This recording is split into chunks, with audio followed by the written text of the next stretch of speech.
தூமணி மாடத்துச் சுற்றும் விளக்கெரிய தூபம் கமழத் துயிலணைமேல் கண்வளரும் மாமான் மகளே மணிக்கதவம் தாழ்த்திரவாய் மாமீர் அவளை எழுப்பீரோ உன் மகள்தான் ஊமையோ அன்றிச் செவிடோ அனந்தலோ ஏமப் பெருந்துயில் மந்திரப்பட்டாளோ மாமாயன் மாதவன் வைகுந்தன் என்றென்று நாமம் பலவும் నవిన్రేలోర్ ఎంబావాయ్.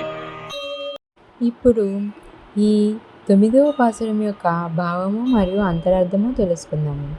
ఈ 9వ పాసురం యొక్క భావం ఏమిటంటే, నిర్దోషములైన మాణిక్యములతో నిర్మించిన భవనంలో చుట్టూనూ దీపాలు వెలుగుతుండగా, అగరు ధూపములను పరిమళాలను వెదజల్లుచుండగా, అతి మెత్తనైన హంసతూలికా తల్పంపై పరుని నిద్రిస్తున్న ఓ మేనమామ కూతురా, మణిమయి ప్రభలతో ప్రకాశించుచున్న నీ భవనపు గడియను తీయవమ్మా. ఏవమ్మా మేనక్క, నీవైనా ఆమెను లేపవమ్మా. ఏమి నీ పుత్రిక మూగదా, చెవిటిదా, లేక బద్దగస్తురాలా, లేక ఆమె లేవకుండగా ఎవరినైనా కావలి ఉంచినారా, లేక ఇంత మైమరిచి నిద్రించుటకేమైనా మంత్రించి ఉంచినారా? ఆమెకేమైనది, నిద్ర లేచుటలేదు? ఓ ఆశ్చర్య గుణచేష్టుడా, ఓ శ్రేహపతి, ఓ పరమ పదవాసి అని అనేకమైన తిరునామాలను అనుసంధిస్తున్నానో ఆమెకు వినపడలేదేమి, ఇంకనూ లేవదేమి అని సంపదలతో తొడుతూగుతున్న ఒక కన్యను లేపుచున్నారు. ఈ పాసురం యొక్క అంతరార్థం ఏమిటంటే, తూర్పు తెల్లవారే ఓ జవ్వని లేవవే అంటూ 8వ పాసురంలో భగవదనుభవాన్ని పొందటానికి కుతూహలపడుతున్న ఒక గోపికను లేపి తన వ్రతంలో భాగస్వాములు చేసింది గోదా తల్లి.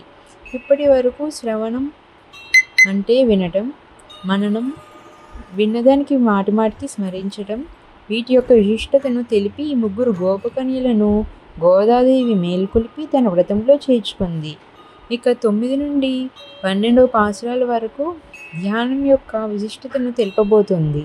ఎల్లప్పుడూ శ్రవణము మననము చేసే వారి యొక్క మనస్సు పవిత్రమవుతుంది, నిర్మలమవుతుంది.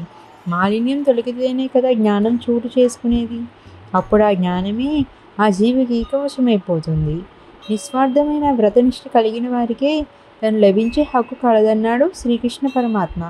మరిక మనకు స్వాతంత్ర్యం ఎందుకు? పరమాత్మ తానే స్వయంగా మన వద్దకు వచ్చి మన అభీష్టాలను తీరుస్తాడు. కావున మనం ఎచ్చటికి పోక ఉన్న చోటనే భగవద్ అనుభవ ఆనందాన్ని అనుభవిస్తూ ఉంటే చాలనుకొని అది సుందరమైన మణిమయ భవనంలో నిద్రిస్తున్న 4వ గోపికను ఈ పాసురంలో లేపుచున్నారు. ఓ మామ కూతురా, మరదలా లేలేమో అంటున్నారు. ఇంకా మరెన్నో ఇలాంటి పాసురాలు, వాటి అంతరార్థాలు తెలుసుకోవడం కోసం మా ఛానల్ని సబ్స్క్రైబ్ చేసుకోండి.